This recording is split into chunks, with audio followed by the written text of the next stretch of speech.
Okay, here we have a game where I played black against a Argentina guy, and this was an interesting game. It didn't make it to the end game, but I thought it was a good game on demonstrating good position out of the opening and controlling of all the key squares. So my opponent starts off with this single pawn move e3, which is very passive. So I come back with f5, probably the most aggressive move you can make in the opening. Opens up your king a bit, but it's definitely a change. It's definitely a statement onto my opponent's opening.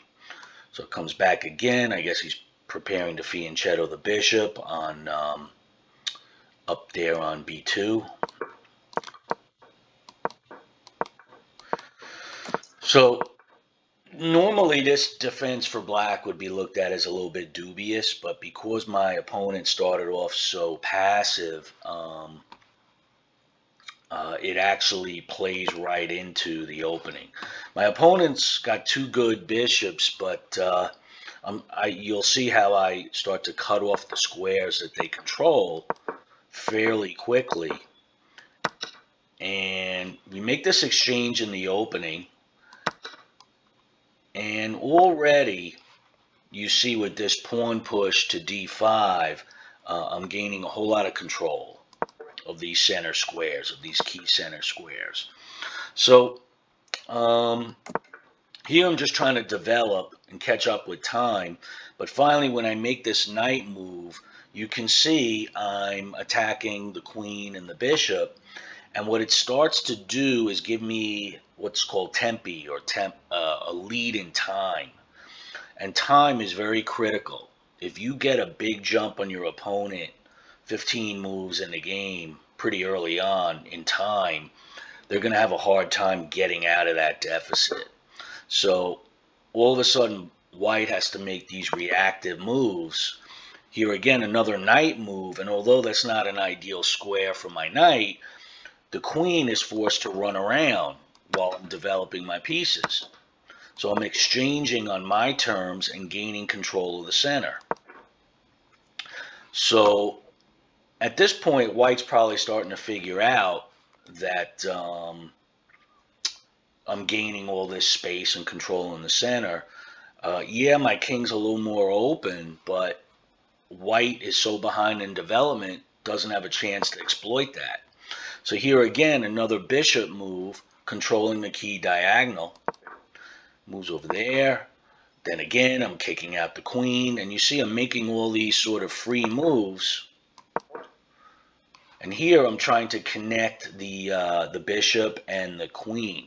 Now the computer says it's a blunder, double question mark, but that's for a computer. For a person, for a human being so behind in development is going to be a big psychological disadvantage. So objectively, the move might not be great, but from a human standpoint, I'm starting to present very big problems for white.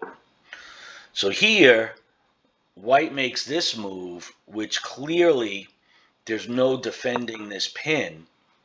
So it's going to be yet another piece.